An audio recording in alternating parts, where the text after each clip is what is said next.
সুপ্রিয় দর্শক, আমরা অনেকেই ছোটবেলায় মক্তবে পড়েছি যে প্রত্যেক মুসলিমকে 4 কালেমা শিখতে হবে, জানতে হবে, মুখস্থ করতে হবে। কোনো কোনো জায়গায় শিখেছি আমরা যে 5 কালেমা শিখতে হবে এবং 2 ঈমান আমাদেরকে জানতে হবে।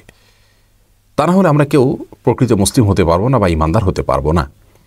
বাগদাদি কায়দা এবং বিভিন্ন রকমের দোয়ার বই, দোয়ার ভাণ্ডার, এরকম বিভিন্ন বই পুস্তকে এ ধরনের 4 কালেমা 5 কালেমার বিবরণ পাওয়া যায়, 2 ঈমানের বিবরণ পাওয়া যায়।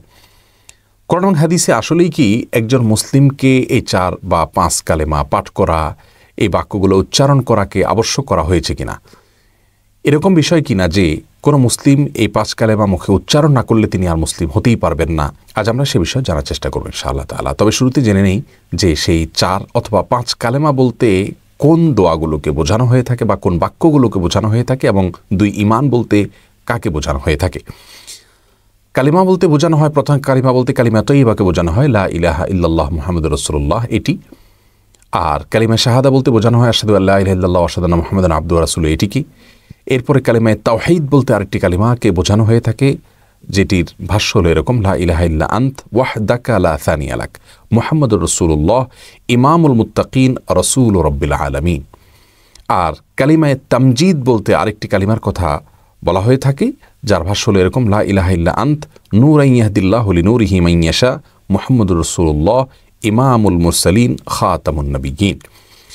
তেমনিভাবে আরেকটা কালিমা, কালিমায়ে রদ্দে কুফর বা কুফরকে প্রত্যাখ্যান মূলক কালিমা, কালিমায়ে রদ্দ কুফর হিসাবে যে বাক্যগুলোর কথা বলা হয়ে থাকে সেগুলো মূলত একটি দোয়া, আল্লাহুম্মা ইন্নী আউযু বিকা আন উশরিকা বিকা ওয়া আনা আ'লাম ওয়া আস্তাগফিরুকা লিমা লা আ'লাম, যেটি হাদিসে বর্ণিত হয়েছে।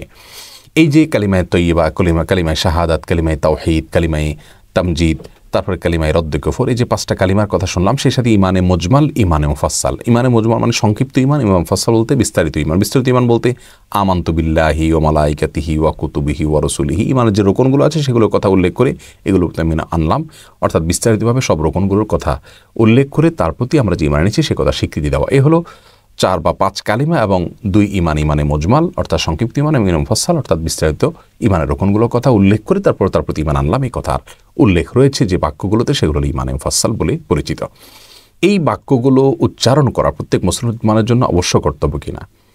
এই বাক্যগুলো উচ্চারণ করা প্রত্যেক মুসলমানের জন্য অবশ্য কর্তব্য কিনা, এই প্রশ্নের উত্তরে আমরা সরাসরি যে বিষয়টি বলতে পারি তা হলো 5 কালিমাতে এবং 2 ঈমানের মধ্যে যে বাক্যগুলো রয়েছে সেগুলো আসলে অত্যন্ত চমৎকার এবং যথার্থ।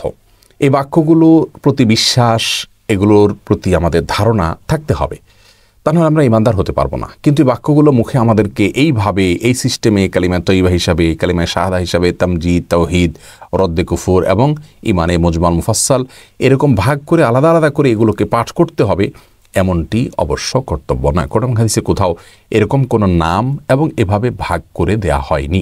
5 কালেমা 4 কালেমাকে আলাদা ভাগ করে দেওয়া হয়নি, যার কারণে এটিকে আমরা অবশ্য কর্তব্য মনে করব না। তবে হ্যাঁ, একজন ঈমানদার ব্যক্তি যিনি আল্লাহর প্রতি বিশ্বাস স্থাপন করেছেন, ঈমান এর পরিচয়, ঈমানের সংজ্ঞা, ঈমানের ব্যাখ্যা বিশ্লেষণ যেটি জানা তার জন্য অবশ্য কর্তব্য, সেটি জানলে এই 5 কালিমা এবং 2 ঈমানের সবগুলোই কিন্তু তার মধ্যে চলে আসবে, আলাদা করে এরকম ক্যাটাগরি ভাগ করতে হবে না।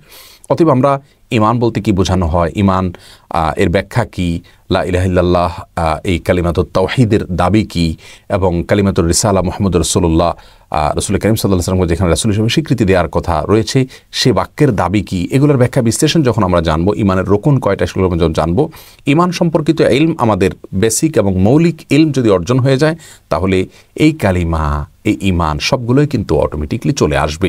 আলাদা করে যদি আমরা মনে করি যে এগুলো মুখে পাঠ করতে হবে, না হলে ঈমানদার হবে না কেউ, তাহলে সেটি ভুল হবে, কারণ এমনটি কোরআন হাদিসে কোথাও নেই। তাহলে সার কথা হলো, খোলাসা কথা হলো যে এই তথাকথিত 4 বা 5 কালিমা এবং 2 ঈমান বলতে যা বোঝানো হয় বা যে কথাগুলো বলা হয় সে কথাগুলো ভালো এবং সেগুলোর প্রতি বিশ্বাস অবশ্যই থাকতে হবে, কিন্তু এরকম আলাদা ভাগ করে পাঠ করে সেগুলো মুখে পাঠ করতে হবে বা মুখস্থ করতে হবে এমন নয়, বরং সেগুলোর প্রতি, সেগুলোর মর্মের প্রতি আমাদের বিশ্বাস থাকতে হবে, আস্থা থাকতে হবে, সেগুলোর প্রতি ঈমান থাকতে হবে। এ হলো মূল বিষয়। তাহলে ইনশাআল্লাহ আমরা ঈমানদার হতে পারবো। অতএব এই বাক্যগুলো মুখস্থ করার কসরত না করি আমরা ঈমানের দাবি কি সেটাকে বোঝার চেষ্টা করব, ঈমানের মৌলিক ইলম আমরা অর্জন করার চেষ্টা করব, তবেই আমরা পূর্ণাঙ্গ ঈমানদার হতে পারবো ইনশাআল্লাহ তাআলা। আল্লাহ তাআলা আমাদের সকলকে সে তৌফিক দান করুন। আসসালামু আলাইকুম ওয়া রাহমাতুল্লাহি ওয়া বারাকাতুহু।